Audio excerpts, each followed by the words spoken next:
Olá pessoal, tudo bem? Eu espero que você esteja bem. É, Antes de continuar o vídeo, eu quero pedir para você me ajudar, certo? A continuar com esse canal. Então deixe seu like, tá? Toque o sininho, compartilhe, se inscreva no canal. Eu sei que não é fácil, sabe?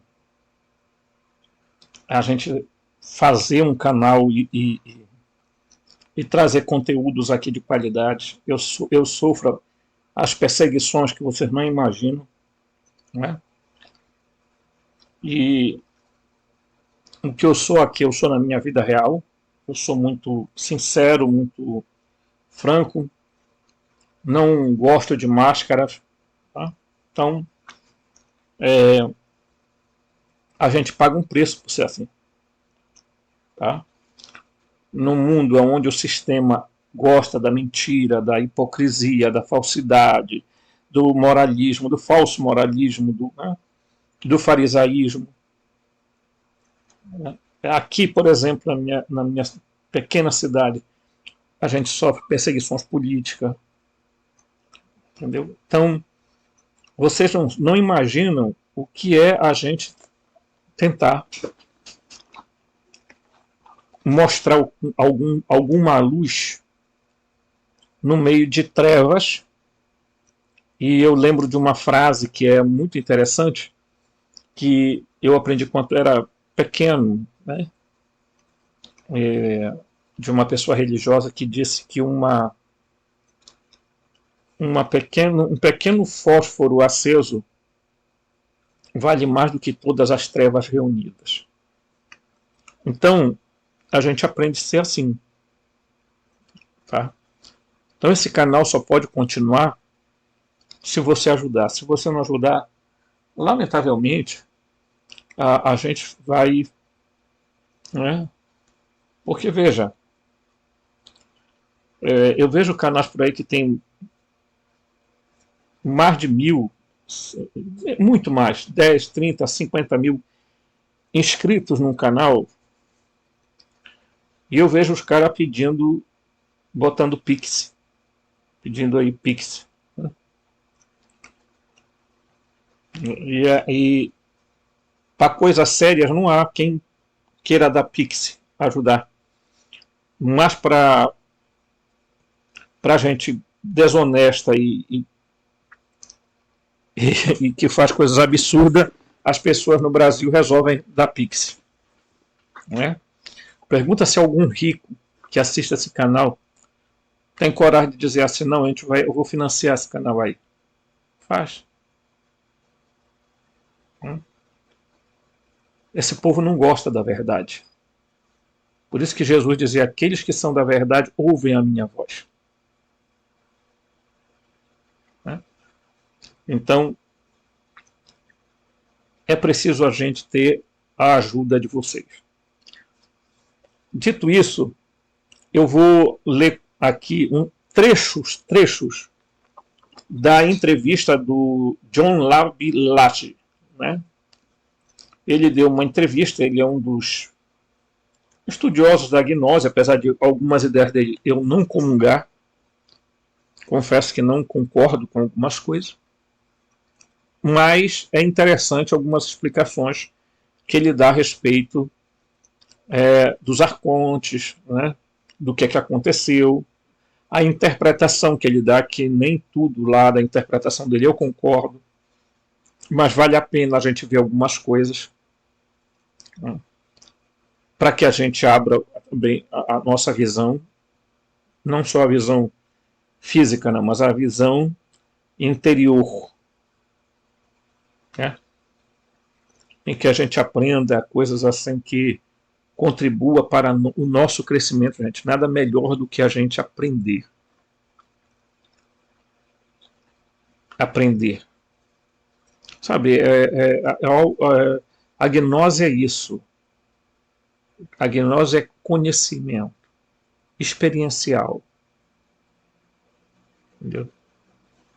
Então, eu convido você a ficar no vídeo até o final.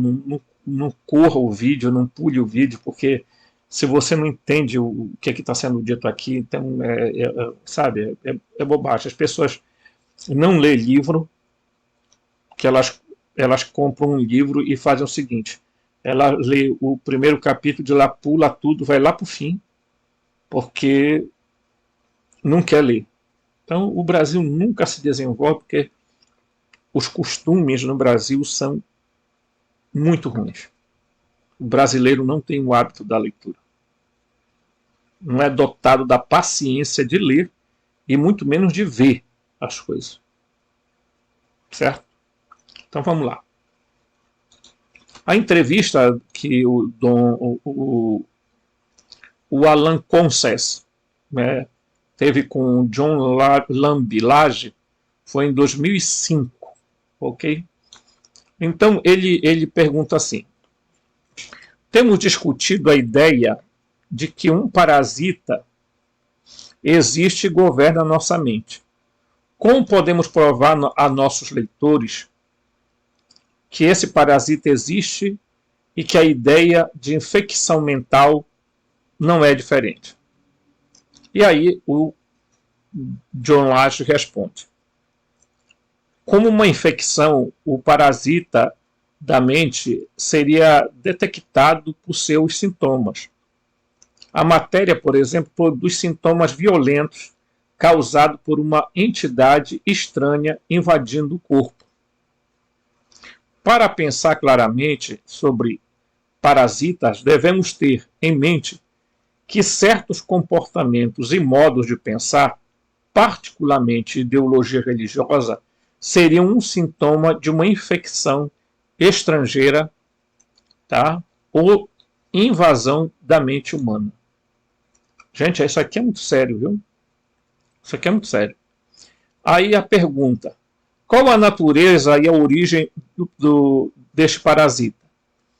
Uma inteligência interdimensional? É possível que ele tome uma forma orgânica? Responde o John Lage. Segundo os gnósticos, os parasitas ou arcontes, como eram chamados, têm origem na primeira fase da formação do sistema solar, antes que a Terra se unisse como organismo planetário. Veja que ele usa o termo organismo planetário. Ok? Certo? Seu habitat é o sistema solar, exclusivo da Terra, da Lua e do Sol. São formas inorgânicas com inteligência de natureza elétrica, tá? São ciborgues, como diríamos. Agora veja só, ele está explicando aqui o que os arcontes são. Agora veja, os arcontes, eles não são inorgânicos. Essa expressão inorgânica é equivocada. Quando eu converso com os reveladores, principalmente com o Racharan, eu pergunto se os seres, sejam eles fractais, moronciais ou físico, se existe esse ser inorgânico. Eles respondem não. Todo ser é orgânico. E eu tenho repetido isso aqui. Todos os seres são orgânicos, têm fisicalidade, têm organicidade, tá? Tem corporeidade. Por quê? Porque nada nesse universo é sem corpo, gente. Até o universo tem corpo, tem corporeidade. Então, os seres fractais, que são seres de alta vibração e frequência de uma energia, eles são orgânicos. Aí aparecem as pessoas falando de seres inorgânicos, entendeu? Hiperdimensionais, que há cada loucura que eu vejo por aí que, sinceramente, entendeu? Gente falando de 49 raças, gente falando de dimensionais, sabe? para se ganhar dinheiro no Brasil, pessoal, vale tudo.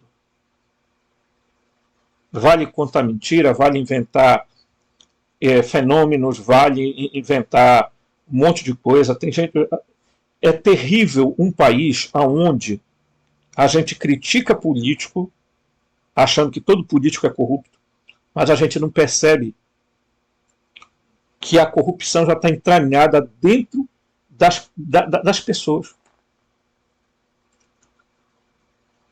Entendeu? Porque quando as pessoas usam de qualquer artifício para terem o que querem, tá? Elas estão corrompendo e se corrompendo.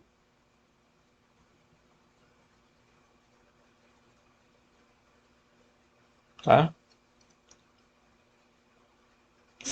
Tinha uma frase do Santo Agostinho que ele dizia que mais vale a crítica de quem me aborrece do que o elogio de quem me corrompe.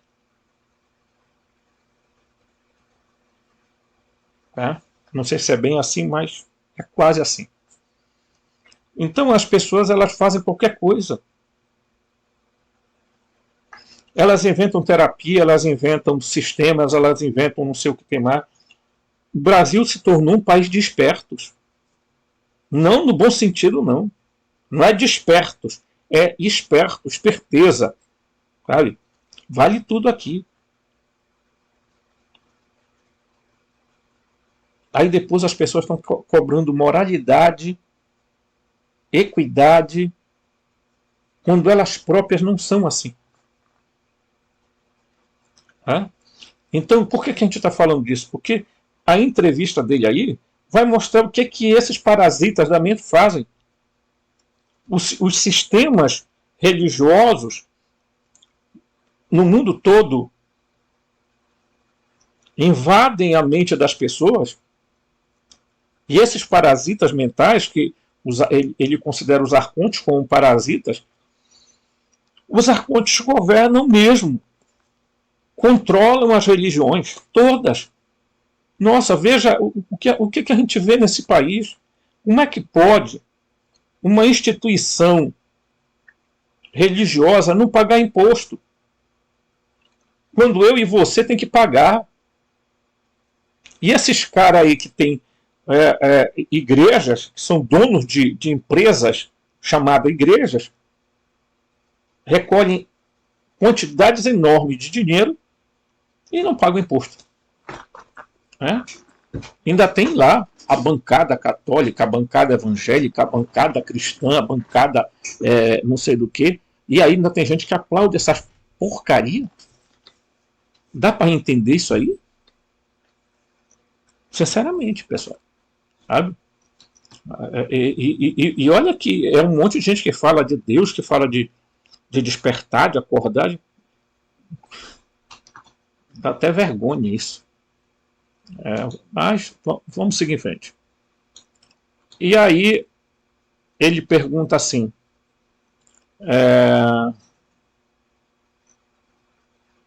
ele diz, o entrevistador diz, textos gnósticos, como o Nag Hammadi, os códices de Nag Hammadi, descreve aeons e arcontes. Quais são as diferenças entre aeons e arcontes? Preste atenção que isso é muito interessante. Então John Lage responde, na cosmologia agnóstica, aeons ou éons são deuses, divindades, tá? Eles são deuses, eles não são deuses criadores, são como correntes massivas, vivas, consciências, são as forças que formam o núcleo central da galáxia que habitamos, o pleroma. Olha o que ele está dizendo. Tá? Que esses seres, os éons, eles são diferentes dos arcontes, porque eles formam como se fosse um grande paredão ou uma grande malha de energia, que é o dito pleroma. Por quê? Porque eles são divindades. Mas ele está dizendo o quê? Que eles estão no centro da onde? Da galáxia. Tá? Aonde está o sistema solar. Tá? Ele está fazendo, claro, uma cosmologia como é feita hoje. Tá? Certo?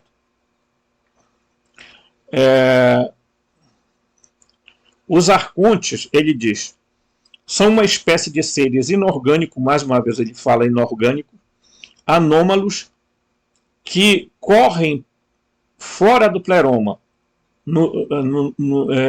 nos membros ou braços da galáxia. Olha só, no centro da galáxia, se você já teve a oportunidade de ver a galáxia, ela tem um centro, que a impressão que tem é que lá tem um sol, uma bola de luz muito grande, né?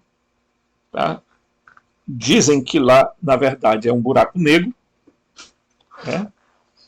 Então, ali seria o centro da galáxia. É assim que ele está vendo. Tá? Não é a minha opinião, é ele que está dizendo isso. O centro da galáxia seria exatamente o pleroma.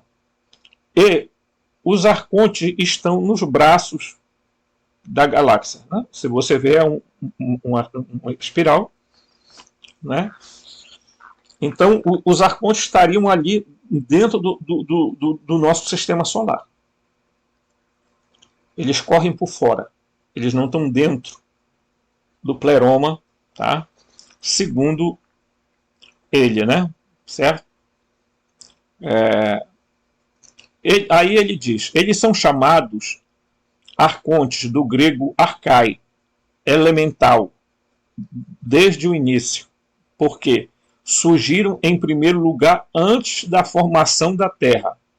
Seus corpos são feitos de matéria elementar, campos quânticos, em estado pré-orgânico. Aqui ele diz, já é pré-orgânico. Por quê? Porque são seres préternaturais. Tá? Então, quando você pega os arcontes não são inorgânicos. Eles são, de fato, pré-orgânicos, préternaturais, tá? Certo? Préterbiológicos. E isso é importante a gente deixar claro. Tá? Porque quando começa a se falar, como nós estamos vendo hoje em dia, muito sobre os não humanos, é preciso a gente entender o seguinte, os arcontes, gente,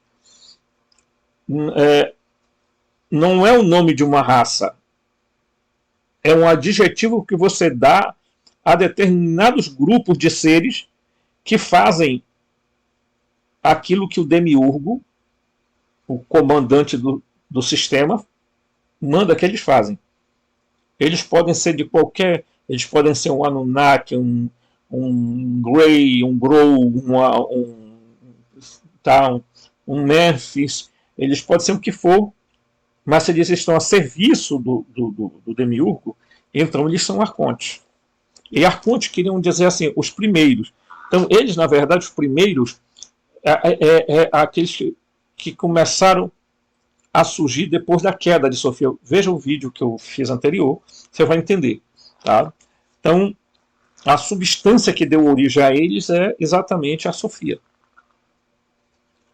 Tá? Então, o Proarcon chamado, o demiurgo, que é o Javé, Jeová, Alá, Brahma, etc. e tal, ele comanda esses seres. Ele é ali o arconte principal. Tá? O arconte principal. Então vamos lá. Vamos continuar com a entrevista, que é muito interessante o que ele diz. Ele diz assim, né? Aí o entrevistador pergunta: você acha que os voadores, né? Deixa eu subir aqui. descrito por Castaneda, né? Você sabe que tem um escritor, Castaneda, ele escreve bastante livros, né? Você acha que os voadores, descritos por Castaneda, e os arcontes dos gnósticos são realmente a mesma coisa? Ele responde, sim, estou convencido de que são iguais. Aí a pergunta, qual foi o evento pessoal que aconteceu na sua vida que chama a sua atenção para a ideia de que um parasita como os arcontes voadores ou algum tipo de entidade extraterrestre afeta nossa percepção de universo? Ele responde, a sensação de que algo está distorcendo nossa percepção veio aos poucos. Não é desencarnada por um evento pessoal específico. Ou melhor, não é desencadeada por um evento pessoal específico. Ele está dizendo que a percepção dele foi sendo desperta aos poucos. Ok? Porém, aos 4 anos de idade, tive experiências marcantes, como sonhos lúcidos, em que seres mágicos vinham me ajudar ou ensinar, assim como outros seres que me atacavam. Tenho estado diretamente ciente de ambos os tipos de intervenções, desde aquela idade.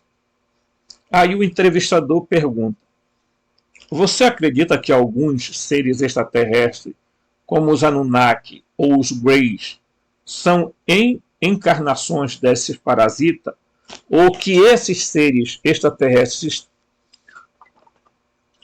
estão mais possuídos do que nós por esse parasita chamado arconte, né? Essa inteligência predatória? Aí ele responde, sigo os ensinamentos gnósticos que indicam que o principal predador inteligente do ser humano, os arcontes, tá? Eu acredito que eles são idênticos aos Anunnaki e aos Greys modernos. Então veja bem, quando aqui eu falo que os arcontes, tá, são seres, e vejam que o entrevistador vai fazer exatamente essa pergunta, e os Anunnaki, os Greys, esses outros tal, seriam possuídos por esse parasita mental chamado arconte? Ele diz o quê? Que ele considera, né, que são as mesmas coisas. Tanto os Greys quanto os Anunnaki são os arcontes. Ok? Aí você poderia me dizer, bem, então nós estamos em papo de aranha, Robson. Porque se esses seres não humanos que estão aparecendo por aí, em naves e etc e tal, se eles são arcontes, então eles não são coisa boa. O problema é que nós precisamos entender que existem seres bons que não são humanos. Lembrem-se que esses seres estão nos braços da galáxia, como ele assinala. Eu acredito numa outra vertente, mas não é isso que nós vamos discutir agora.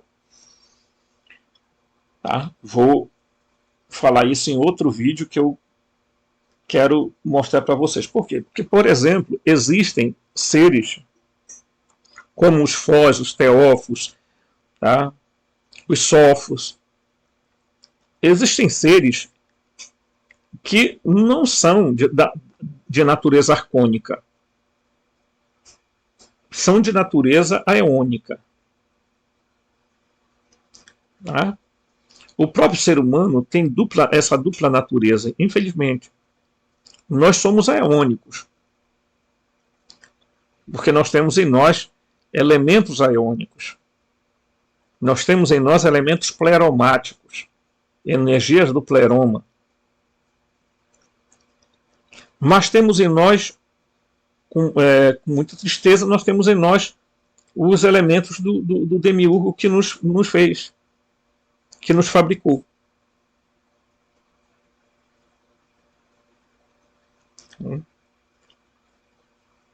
E que quer nos manter presos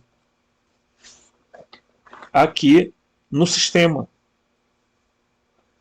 Lamentavelmente, gente. Né? A tecnologia é muito forte. Né?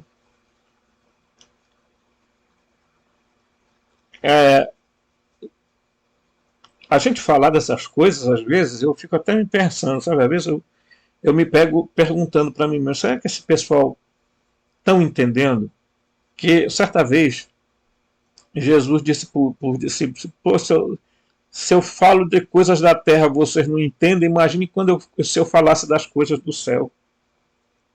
Quando Nicodemos vai lá falar com Jesus, ele diz, pô, mas tu é mestre em Israel, e não entendeste nada?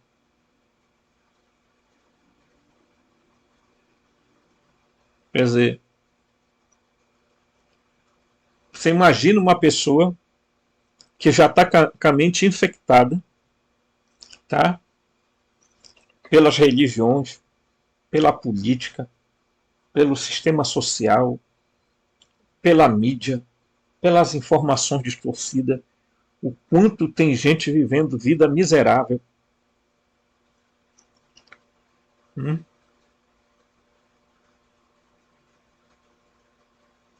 E é complicado. É complicado lidar com isso. É complicado porque você não tem que combater o outro, você tem que combater você mesmo. O único adversário que você tem na sua vida é você. E os arcontes sabem disso.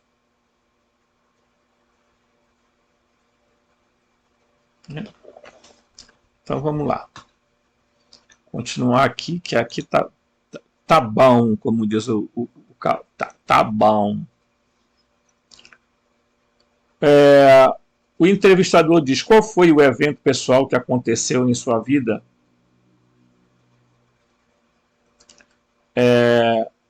que chama a sua atenção para a ideia de que um parasita como os arcontes voadores ou algum tipo de entidade extraterrestre afeta a nossa percepção do universo. Aí ele conta, né? Eu já li isso aqui, né? Por sinal. Aqui que ele vai dizer assim. Aqui que eu vou dar uma subidinha, porque é aqui que ele confirma aquela história, né? Ele confirma aqui, ó. Você acredita que algum... Aí ele diz, sigo os ensinamentos gnósticos e diz assim, os Anunnakis e os reis modernos são aquilo que os gnósticos chamavam de arconte. Tá? Aí o entrevistador diz, os gnósticos nos alertaram sobre a criatura predatória, eles descrevem como arconte e nos contaram como podemos ser afetados por eles. Os arcontes nos criaram, qual o legado que eles nos deixaram? Aí John Lage responde, os gnósticos ensinavam que os arcontes não nos criaram, mas foram empenhados em uma ilusão e acreditam que são nossos criadores. Um dos seus principais objetivos é nos convencer de que eles nos criaram. Olhe, presta atenção. Tanto quanto eu sei que não há nenhum legado que recebemos de alienígena, Arcon, eles são inferiores a nós em vontade e inteligência, embora superiores em tecnologia de navegação para viagem entre planetas, telepatia e técnicas de imitação, realidade virtual. Preste atenção no que ele está dizendo aqui, que isso aqui é muito importante. Tá?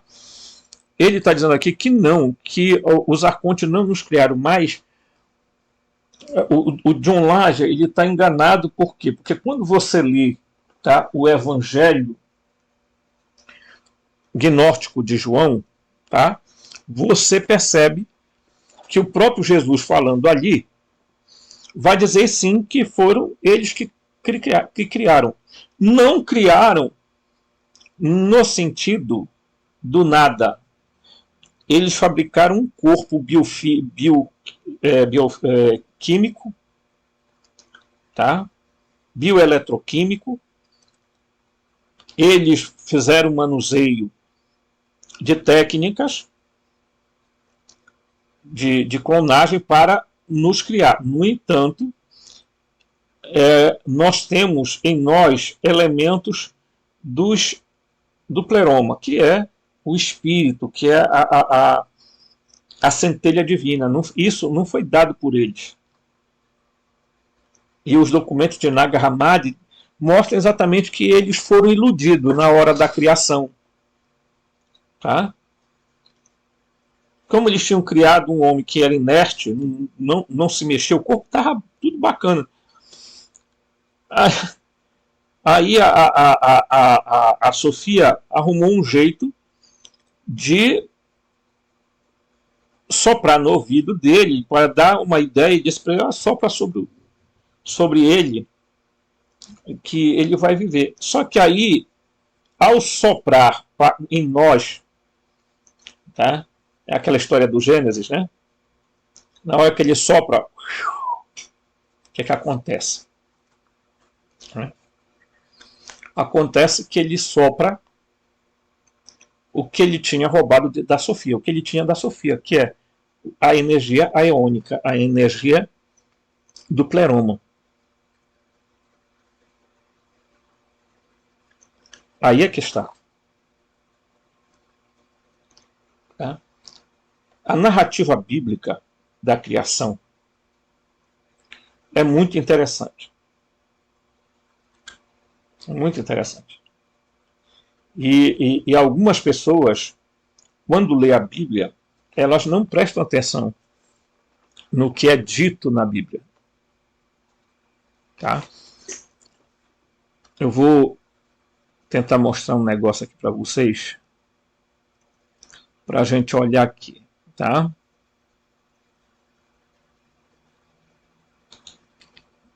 Aqui eu vou chamar, aqui assim, olha aqui. Bem aqui no versículo 24, tá? Eles vão criar o homem, né? E a mulher.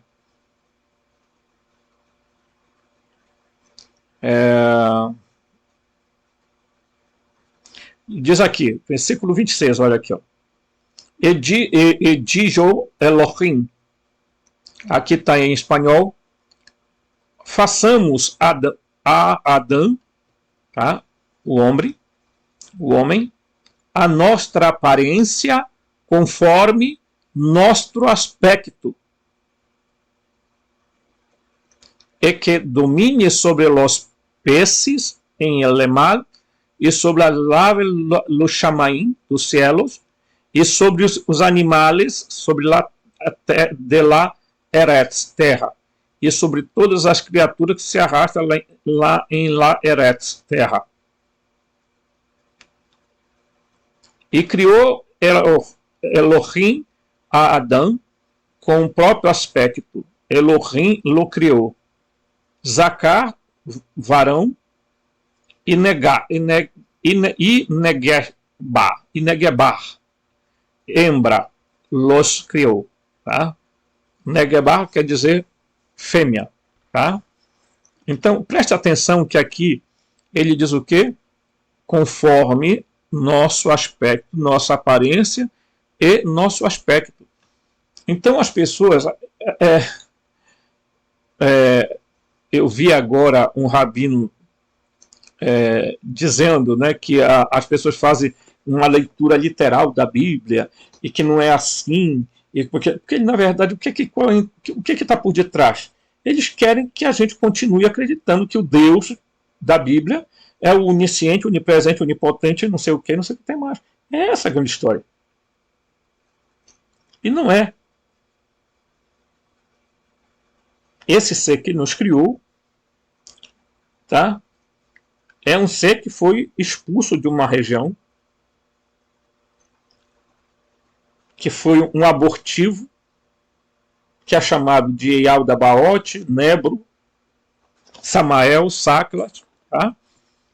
Então, pessoal, é preciso a gente ter bastante atenção a isso aí, tá? Porque o espírito do engano os parasitas estão por aí, tá?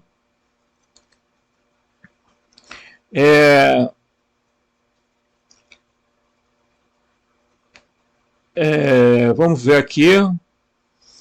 Ele fala da imitação, né? Que os arcontes usam muito da realidade virtual, né? Para manipular. E é por isso que nós estamos dentro da Matrix, dentro do holograma, tá? Dentro de uma... eu até anotei aqui uma palavra muito interessante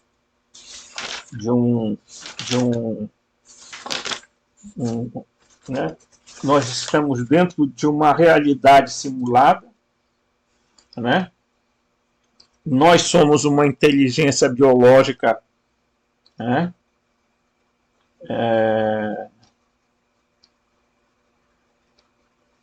Nós somos uma inteligência artificial biológica. Então, é incrível, por quê? Porque nós estamos vivendo realidade simulada. Os simuladores estão em todo canto. Ok? Então vamos lá. Acredito que os arcontes são idênticos aos vigilantes de Enoque. Ó, tá? As entidades creditadas por ensinar à humanidade a metalogia e o artificial. Se os gnósticos estivessem certos, os arcontes tentam levar o crédito por transmitir certas habilidades à humanidade. Mas a alegação é falsa, acredito. Nós mesmo descobrimos essas habilidades, mas esquecemos. Então eles são suscetíveis a aceitar a explicação de intervenção estrangeira ou alienígena, né? Então vamos lá, vamos continuar. Pergunta: você acha que os arcontes podem assumir uma forma orgânica? Você acredita, por exemplo, que os arcontes e os cinzas são a mesma coisa? Ele diz: no meu entendimento, os arcontes são uma espécie inorgânica. Ele diz, tá? Não é a minha opinião. Mas ele diz assim: silício e mercúrio, conforme sugerido por Kemmer, tá? Eles são compostos de silício e mercúrio. Os Greys são ciborgues. Olha só, tá? Assemelhando-se à forma humana. Ou, para ser mais preciso, a forma de um feto prematuro, que foi exatamente que os gnósticos descreviam quando falavam dos seres que nasceram de Sofia. Tá? Um tinha aparência de réptil e o outro a aparência de um aborto. Tá? Então, um seria possivelmente um reptiliano e o outro seria os Greys, porque eles parecem realmente com um feto. Tá? Idêntico aos modernos Greys do tipo embrionário, né? Ele diz. Os textos gnósticos descrevem a produção da espécie arconte como um aborto. Daí a forma de corpo humano prematuro. Os arcontes são apenas corpo, não têm alma. Sim, estou convencido de que os arcontes relatados pelos gnósticos são idênticos aos modernos Greys e do tipo embrionário. Tá? E olha o que ele diz aqui: não tem alma. Ele quer dizer não tem espírito. Tá? Eles têm um corpo bioquímico, um corpo pré-orgânico, eles têm inteligência, eles têm tecnologia, etc., mas eles não têm espiritualidade. Eles não têm isso que nós temos enquanto humanos. Aí ele fala aqui, o Whitley Strieber observou que os ETs cinzentos estão na forma de uma entidade que não está totalmente formada quando nasce. E é verdade, se vocês pegarem os Greys, tem dois tipos, o verde e o cinza. O que apareceu em Varginha é verde. Os Greys são geralmente cinzas e de olhos bem grandes e negros. Ok? O entrevistador vai mais além. Vamos lá. Tá?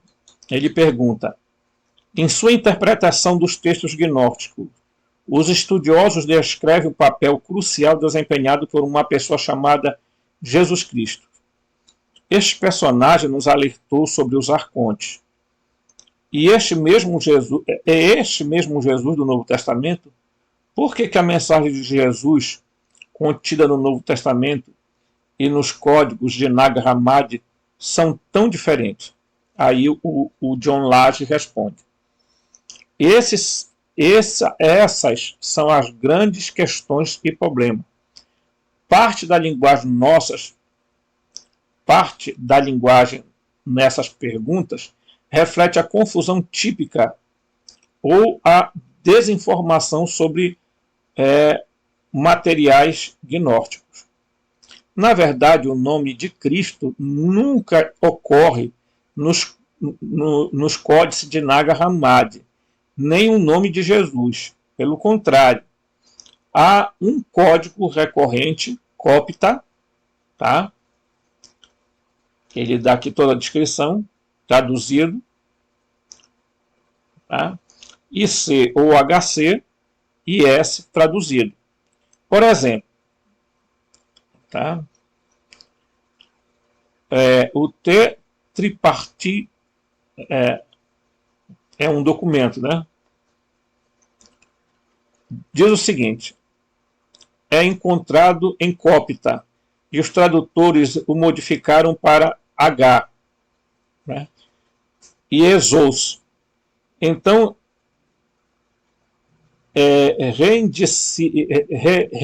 reediciaram, tá? Eu acho que é essa palavra mesmo,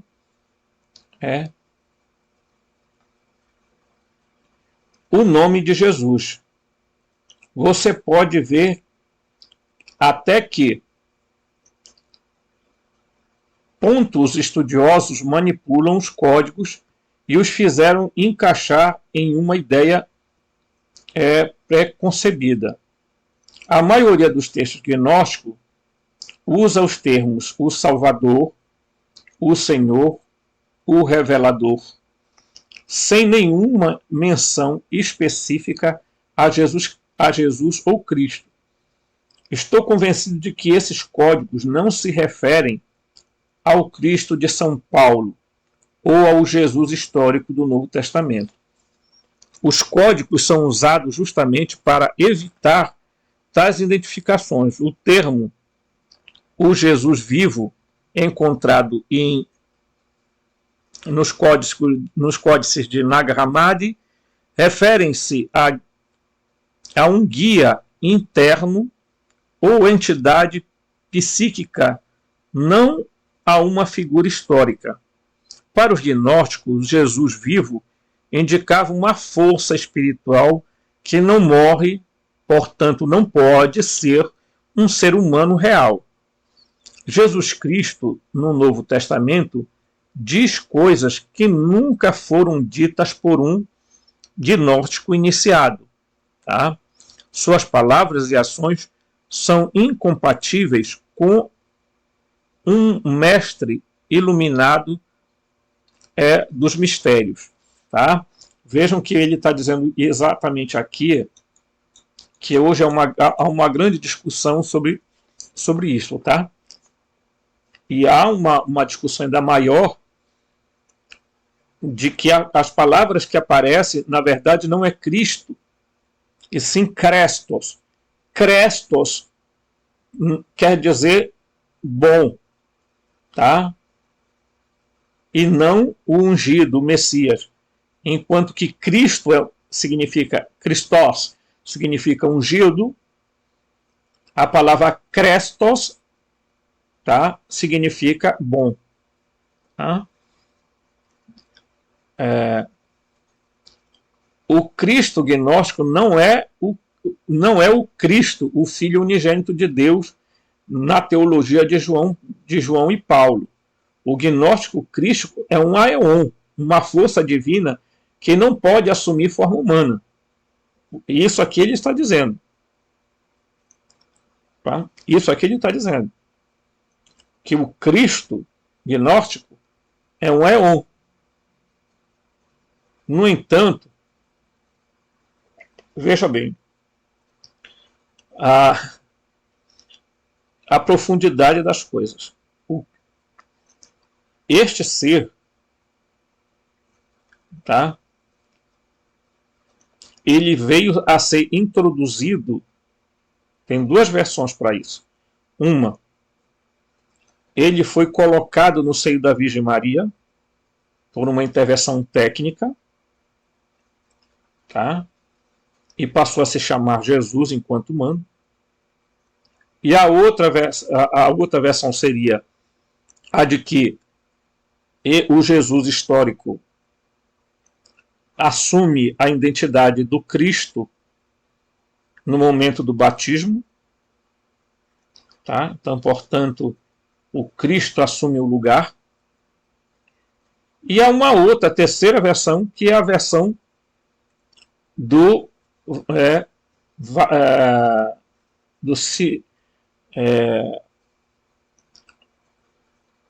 que fala que o Cristo desceu dos céus, né, e já desceu assim na forma adulta de 30 anos, e ele não tinha um corpo, tá? O Marcion de Sinop acreditava nisso, que o corpo dele não era físico, era um corpo meio de um simulador, era como se fosse, tá? Ele se materializava e se desmaterializava, tá? Marcion de Sinop acreditava. Então existem essas três ideias sobre Jesus. Uma, ele foi colocado no seio sim da Virgem Maria por uma intervenção técnica, tá? Porque ele era um éon e ele precisava salvar quem? Os filhos de Sofia, que somos nós. Né? Ok? A outra versão, ele desce do céu já com 30 anos, ele vem e passa por todas as esferas dos governos dos aeões e chega na Terra, direto em Cafarnaum. E a outra versão é que ele recebe o Cristo no momento do batismo. Ok? Pelo menos esses três aspectos são narrados. O John Lage, ele tem uma visão um pouco diferente, né? Por isso que eu disse. E algumas coisas eu não concordo com ele. Tá? Ele diz aqui que os gnósticos negaram a encarnação. Em sua opinião, nenhum ser humano tem o privilégio de encarnar um éon, uma divindade. Não é tão verdade assim. Tá? Porque eles podem usar os avatares. O que são os avatares? Os avatares não são propriamente eles encarnados, mas são fluidos dele gerando os avatares. Então, eu acredito que Jesus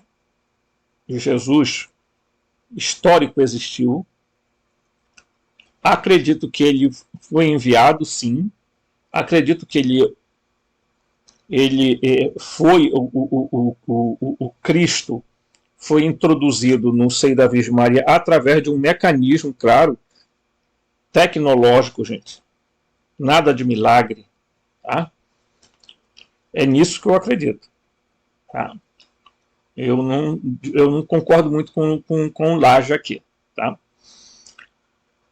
Então ele diz aí, né?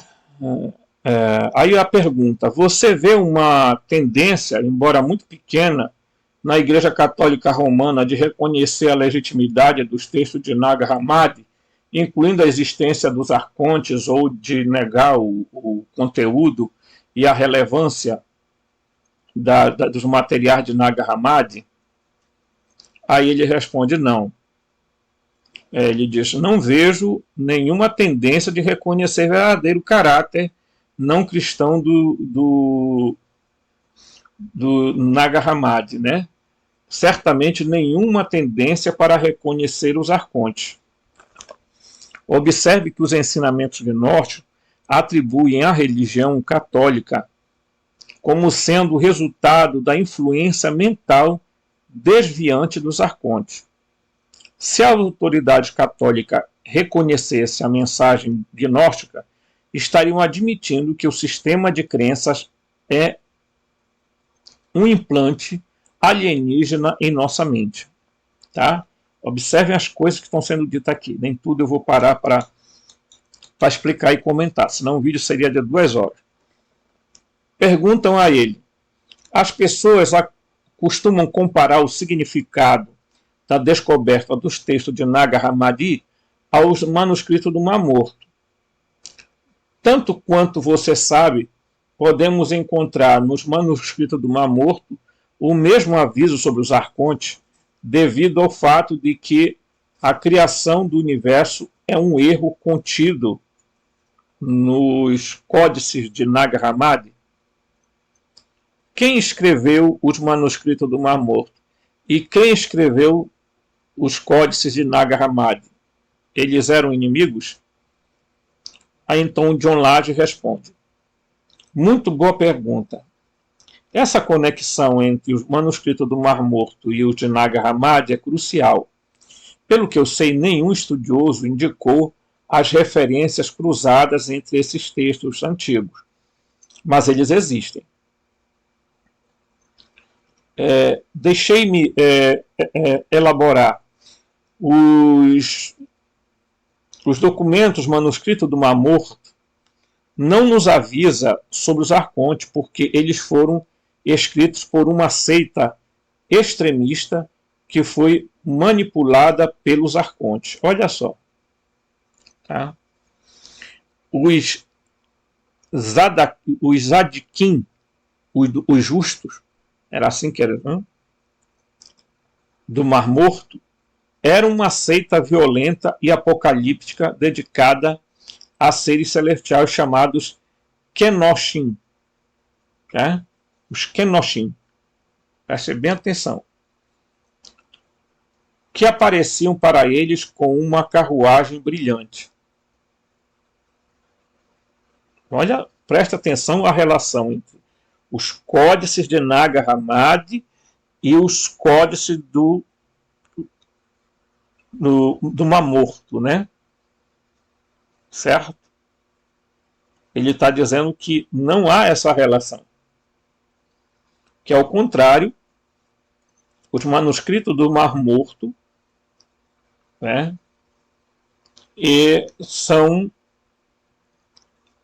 foram descritos por um grupo radical. Eles eram judeus, vamos lembrar isso, tá? Eles eram judeus que saíram de Jerusalém, foram morar em cavernas, porque eles não concordavam com determinadas práticas religiosas, etc. E tal. Para lá, eles formaram um grupo que, segundo a opinião de alguns, João, o batizador de Jesus Cristo, teria conhecido e teria sido um praticante. Tá? Então, ele diz que os Kenoshin, que apareciam para eles como uma carruagem brilhante. Presta atenção. Alguns textos do manuscrito do Mar Morto, notavelmente o 4Q405, essa é a numeração, é assim que é feita, tá, gente? Em Canções do Shabat, descreve a aparência e o movimento de OVNIs voadores típicos como descrito em avistamentos modernos. Tá? Presta atenção. Olhe quanta coisa nós estamos falando aqui. Em suma, estou convencido de que a seita de Qumran, tá? Que Qumran foi o local onde se encontrou os documentos, era uma seita apocalíptica de contatos por OVNIs, como um culto meio suicida. Tá? Ao sul de Qumran havia um acampamento gnóstico de um grupo chamado Arcônticos, que adotou esse nome, creio eu, porque era a sua missão explorar, né, espionar, quer dizer, os arcontes que controlavam os Zadequim. Tá? Num texto gnóstico, o Apocalipse de Santiago, o revelador diz, olha o que ele diz. Tá? Essa entrevista é muito longa, mas muito interessante. Tá? Diz assim, olha aqui, vem aqui. Ele diz, o revelador de Jerusalém é o local de residência de muitos arcontes. Novidade para alguém aqui? Tá? Tenho certeza que muitos gnósticos dos templos de mistério no Oriente Próximo estavam cientes da intrusão dos arcontes. Eles detectaram os alienígenas em seus efeitos. Uma infecção mental ou psíquica que assumiu a forma de loucura religiosa. Jerusalém foi fortemente infectada, assim como Qumran. Tá? Os códices de Nag Hammadi não diz que o universo é um erro. Diz que o sistema mundial em que vivemos, nosso sistema planetário, é uma anomalia devido à presença dos arcontes, que afetam a vida na Terra. Preste atenção nisso aí, meu amigo. Tá? A cosmologia gnóstica explica o surgimento dos arcontes em um nível cósmico. Então, os gnósticos entendem a origem e o comportamento dessas entidades alienígenas. Os cultistas do Mar Morto, né, foram completamente enganados pelos arcontes, que eles viam como anjos celestiais. Eles acreditavam que o líder Arcon, Jeová, era o Deus Criador. De fato é verdade. Tá? Gente, isso aqui é muito interessante, porque os documentos o manuscrito do Mar Morto, o que é o manuscrito do Mar Morto? São textos que da Bíblia. Alguns são textos citando a Bíblia. Tá? Mas eles acreditavam no Jeová, no Javé. Você entende? É diferente dos documentos de Nag Hammadi, dos códices de Nag Hammadi. Totalmente diferente. Os manuscritos do Mar Morto servem para quê? Para as pessoas que vão fazer tradução da Bíblia fazerem comparações, corrigirem, né, os códices, que existem muitos, né, e tentar fazer uma tradução mais próxima do original. Mas o que é que acontece? Como eu disse, eles eram judeus. E eles, para lá, pegaram e escreveram textos de Isaías, e eles tinham esse contato com esses seres chamados brilhantes, né, que vinham lá. E eu acredito que esses seres são arcontes, ou são os Elohim, como descritos na Bíblia. Tá? Que o Christian O'Brien, que traduziu as tabuletas da Suméria, ele traduz exatamente esse termo, né, como os brilhantes. Né?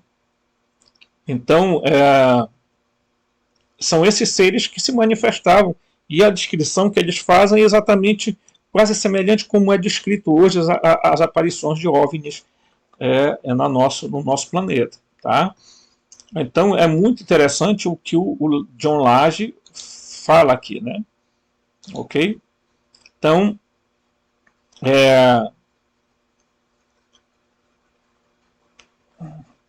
olha aqui, aí continuando aqui, os gnósticos viam essas crenças como loucura religiosa, devido ao vírus ideológico espalhado pelos arcontes.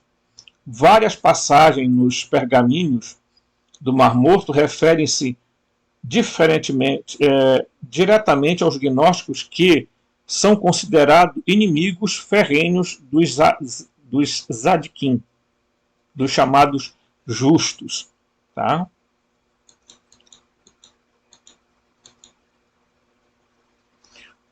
Que eu saiba, nenhum estudioso apontou que o culto do Mar Morto foi dirigido aos gnósticos dessa maneira. Os Zadkin queriam destruir completamente os gnósticos.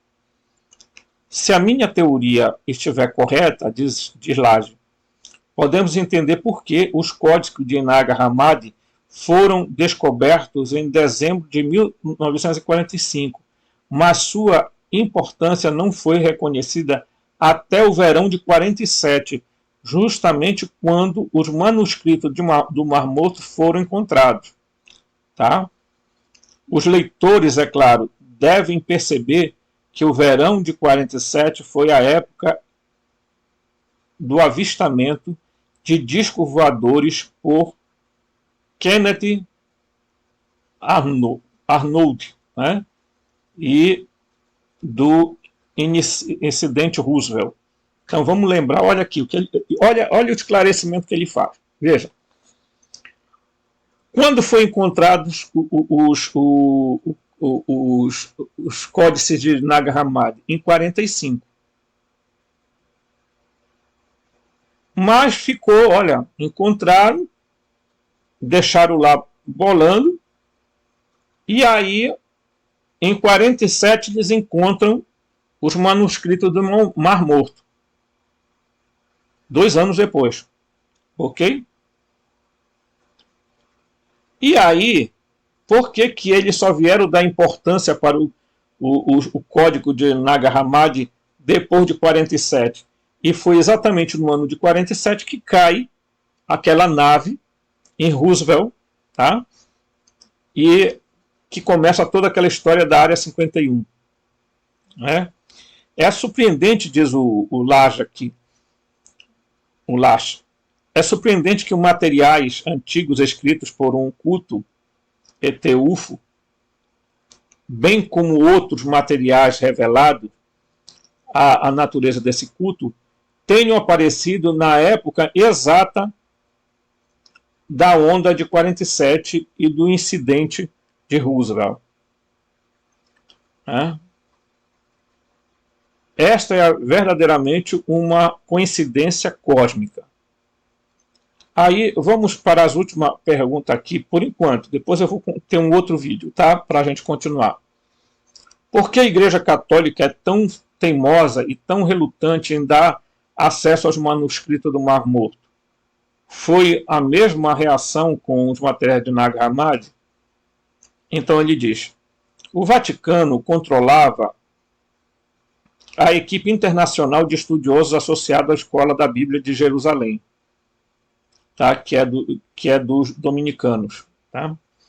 Esses estudiosos, como de Vos e Milk, revelaram os materiais dos manuscritos do Mar Morto, pois mostram as verdadeiras origens do cristianismo sob uma luz muito negativa. Os textos de Corão, né, revelam a ideologia da salvação no cristianismo não se originou com Jesus, mas veio através do culto dos Zedikim, dos justos lá, tá? Daqueles judeus da seita que ficavam lá nas grutas, né? Nas cavernas. Este é um forte golpe para a crença cristã na singularidade da sua religião. Com os materiais de Nag Hammadi, uma equipe diferente de estudiosos foi contratada. Eles não entraram ou disfarçaram os resultados. No entanto, deve-se notar que a interpretação usual dos textos de Nag Hammadi é muito favorável ao cristianismo, ou pelo menos eles fazem parecer assim. Consequentemente, os documentos de Nag Hammadi é menos ameaçador para a fé cristã do que o manuscrito do Mar Morto. No entanto, na minha interpretação radical dos ensinamentos gnósticos, a mensagem de Nag Hammadi é claramente anticristã, ou seja, contra a ideologia da redenção divina, não contra o amor, a bondade e as boas obras, é claro.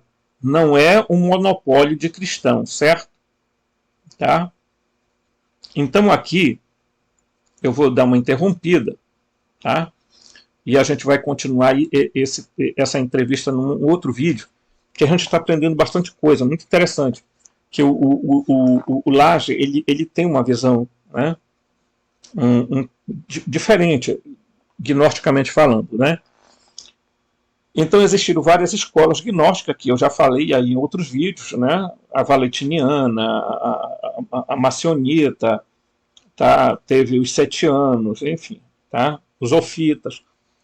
Então cada escola tinha uma visão, tá? E a compreensão que eles tinham de salvação, de redenção, a compreensão que eles tinham do cosmos, do planeta e etc., a cosmogonia, a cosmologia era totalmente diferente. Enquanto que os documentos do Mar Morto foram feitos por um grupo de pessoas, tá, os essênios, chamados essênios, que existiam no período pré-cristão. Tá? Eles existiram no período pré-cristão. Eles existiram ali no período em que Cristo nasceu. Então há algumas coisas que se fala de que eles tiveram uma certa influência sobre o cristianismo, os essênios, documento de Qur'an, tá? Então há uma forte tendência, mas vamos lembrar que os essênios eram judeus que resolveram se separar, criar um grupo separado, onde eles faziam iniciações, tá? E eles eram considerados justos, né? Eles praticavam a pureza, praticavam um monte de rituais e tinham contatos com esses seres chamados brilhantes. Tá? Então eles não têm, veja, os documentos de Nag Hammadi não tem nada a ver com os documentos de Qur'an. Mas os essênios tiveram influência sobre o surgimento do cristianismo. Tá? E hoje em dia está muito se discutindo se é realmente salutar a gente dizer que Paulo utilizou de palavra, seria um gnóstico. Não, Paulo não era um gnóstico. Né? Talvez seja aí a grande questão, o grande X. Né? Mas a gente precisa entender o seguinte: os gnósticos deixaram um legado, um vasto documento, e muitas outras coisas vão ser descobertas. Tá? Ainda esse ano vai ter muitas descobertas de material de escritos, tá? Que vão dar uma conotação, vão balançar os alicerces do cristianismo e até mesmo da Bíblia. Tá? Então, a gente vai continuar com essa leitura dessa entrevista, que é muito boa, muito elucidativa e explicativa, no próximo vídeo. Tá certo? Então eu aguardo você e vamos continuar na nossa luta. Tá? Espero que você me ajude aí, que eu preciso da sua ajuda para a gente fazer esse canal crescer. Um abraço.